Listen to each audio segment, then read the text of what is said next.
All right, next up is Craig Langdon from Muka Tangata, and he's going to talk to us about a new approach to learner pathways. Welcome, Craig. Thank you. Kia ora te whānau. Is this working? Aye. Fantastic, thank you. Tēnā koutou katoa, ko Prongia te maunga, ko Kawhia toku kāinga, ko Craig Langdon toku ingoa. Tēnā koutou, tēnā koutou, tēnā koutou katoa. You might just need to move around a little bit or speak a little bit louder. My head's pretty big, it doesn't really go much further, but I'll do what I can. How's that? We're rocking. It's the first time I've used one of these. I'm embracing them on a mic. I love it. So I'm the kaiwhakahaere. I'm the manager at Muka Tangata, People, Food and Fibre Workforce Development Council, and we build, my team builds qualifications and standards there. Okay, so just before I start, I'd like to check that you were paying very close attention when Paul was going through the housekeeping this morning. So when he was talking about the exits, so you guys all know where the AED is. Because if there's a topic that are going to get pulses racing, it's quals and standards, right? So remember to breathe, people. Take it easy. It's okay. All right, let's see if I can get this to work. Fantastic.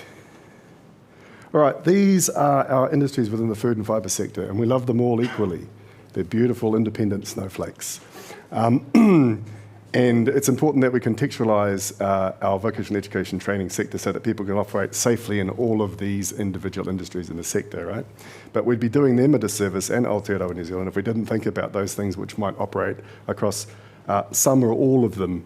So we might think about operating safely in an individual sector, but let's take soil, for example, and we think about what soil might mean in different sectors. There's obviously things that go across all of them that they should know. And at the moment, the vocational education training system doesn't support that very well. And I say that as someone who's responsible for creating a lot of the existing products in the system that are very, very, very contextualised, those unit standards that are.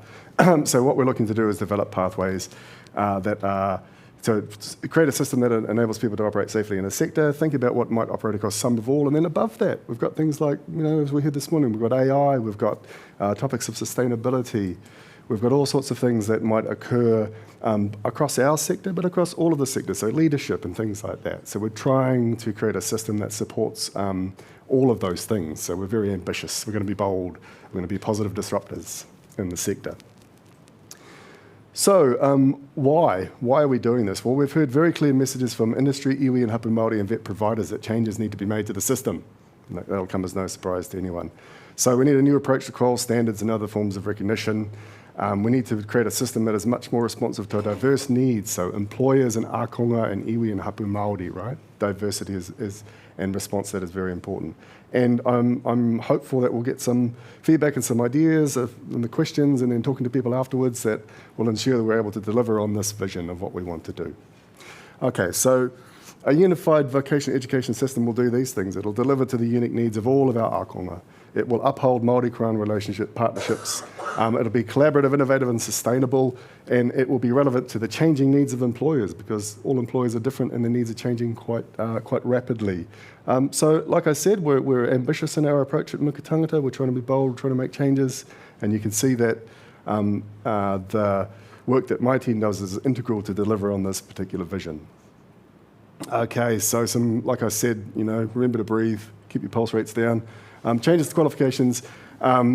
We've got some changes that NZQA are doing at their end to support this sort of positive disruption. So we've got skill standards which are new to the system. So they're going to form the building blocks of provider programs. And if we deem it so, they become compulsory. If they're in the qualifications, then they must be used. Okay, so that's a bit of a change. They're going to have learning outcomes.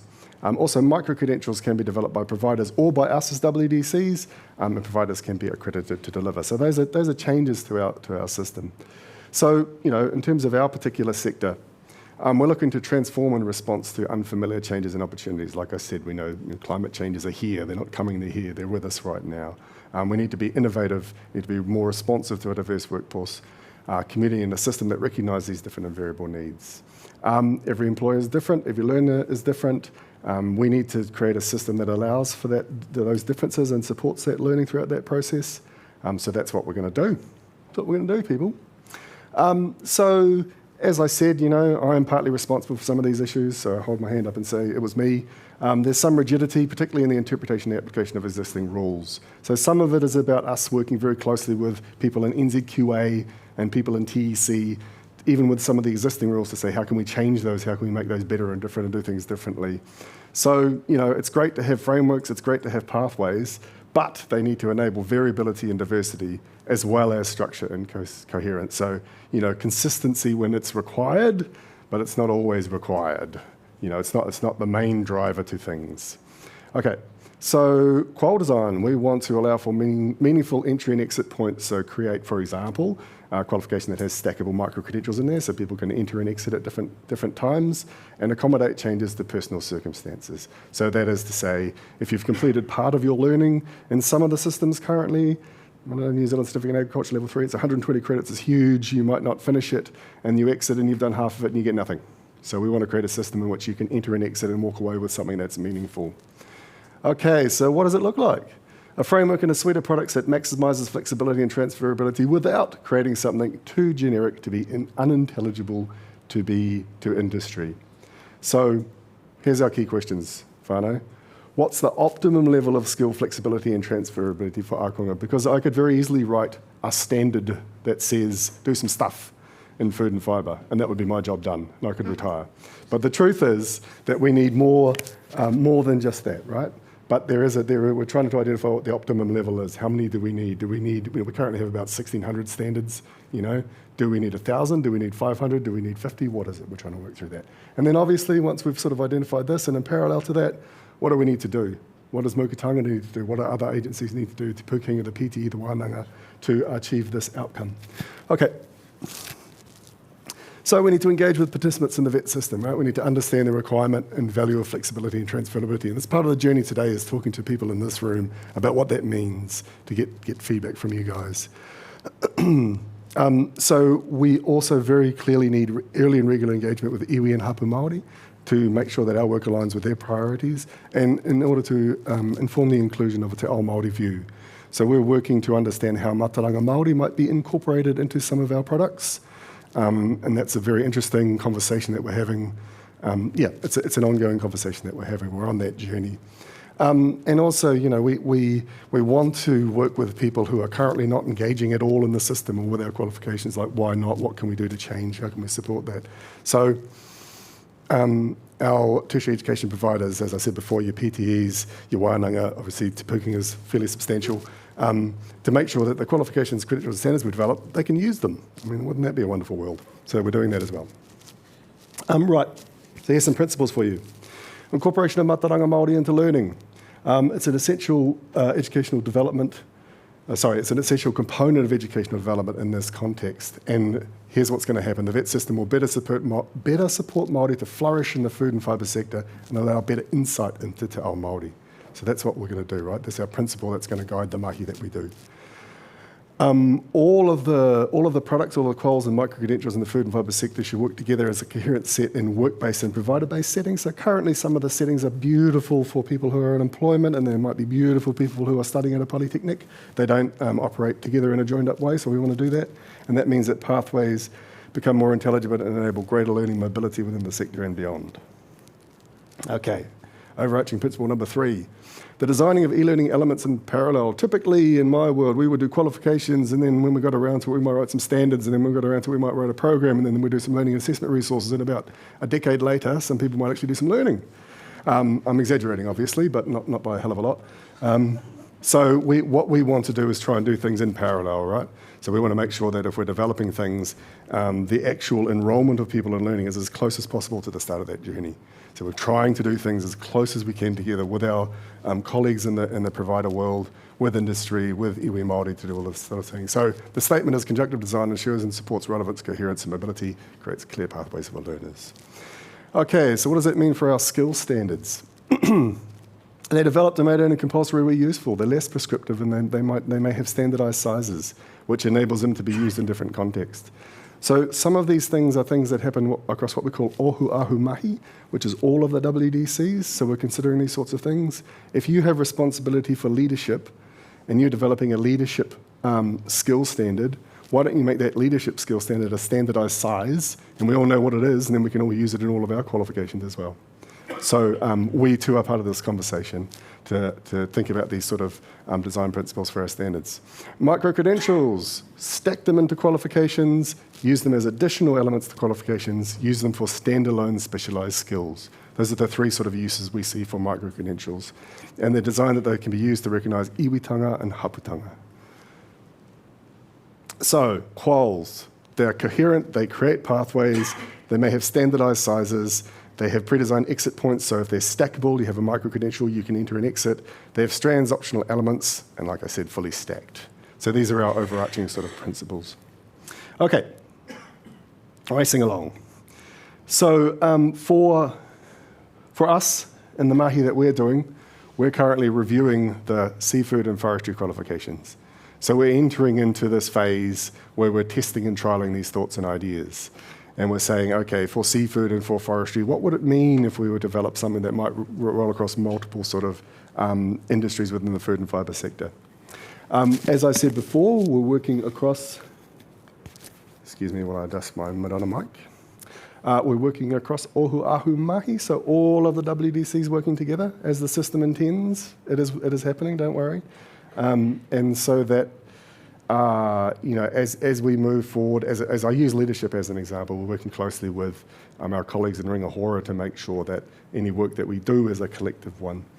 We're working closely with the Food and Fibre Cove. They're doing amazing work in conjunction with us and some amazing research that they're doing, which is supporting this work and will continue to do so that it's informed, because we have a hypothesis, and we have some really smart people who've put some thoughts into this, but we really need to take it out and test it. And so this obviously involves talking to our provider friends in Te Pukenga, in the Wānanga, and in the many PTEs, and also working with the regional skills leadership groups to understand what input they might provide in that space.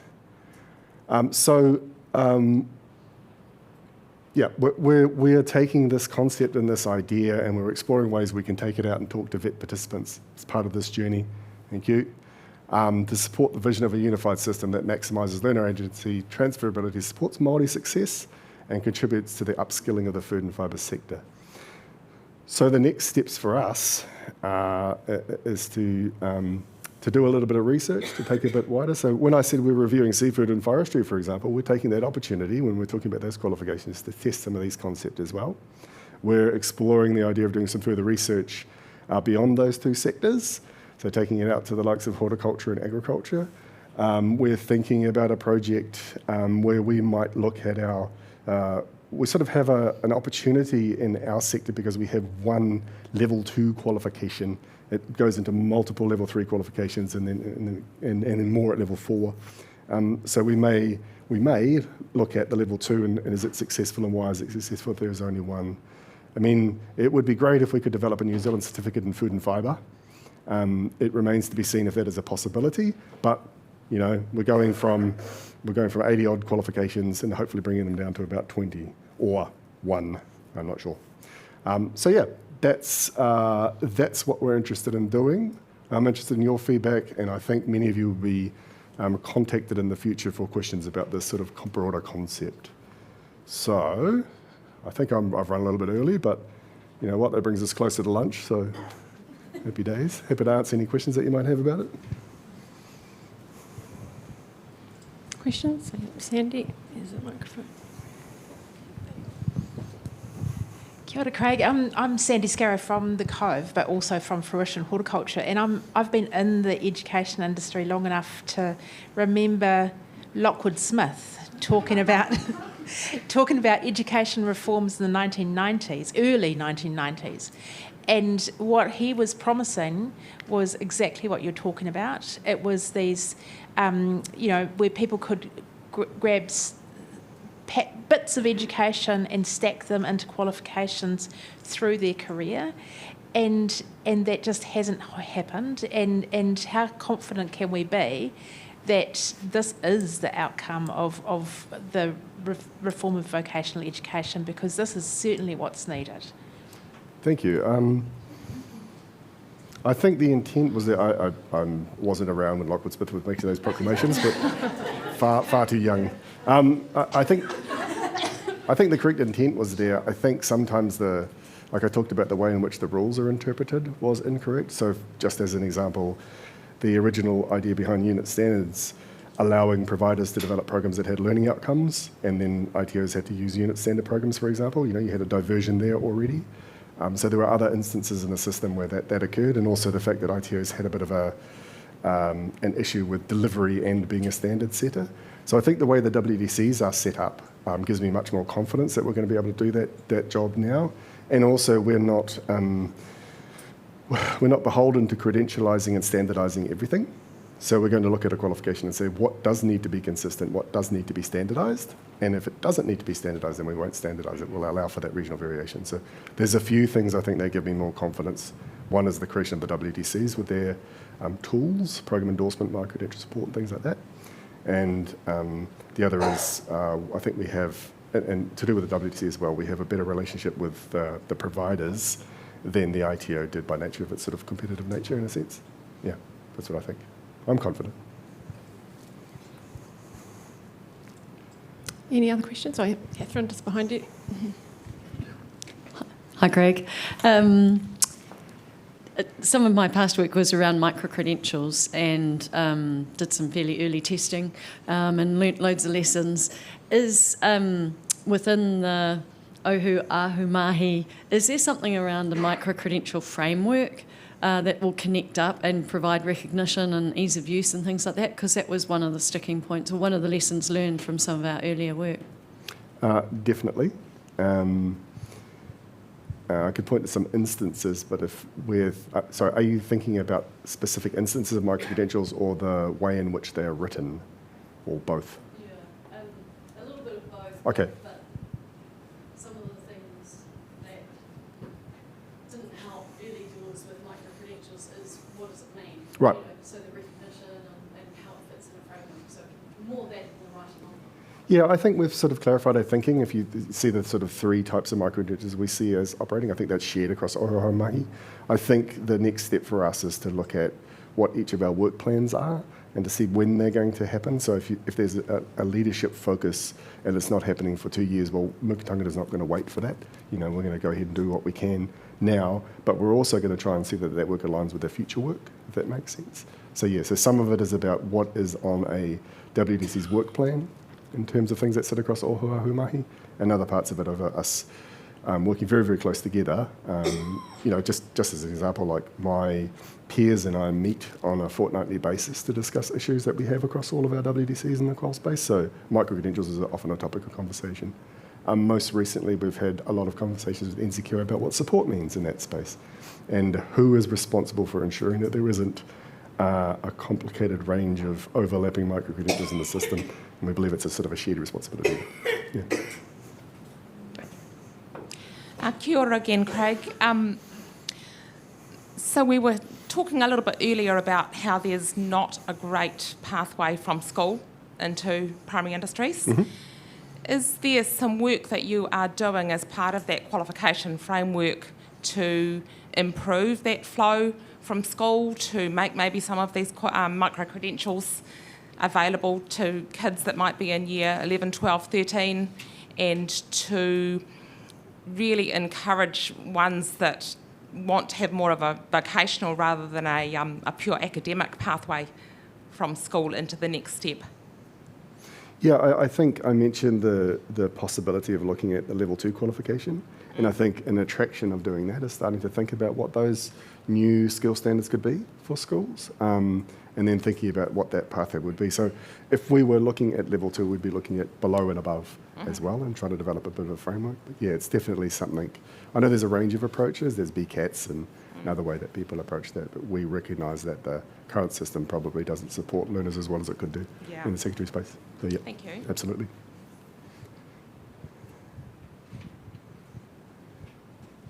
No more questions? Oh, Jacinta, one up front. Yeah. I volunteered to help you with that.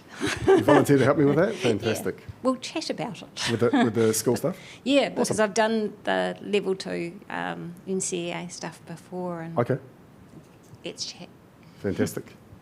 Thank you. Yeah, I won't go far because I'm on next thing. All right, if we could thank Michelle, Josh and Craig again for their time this morning.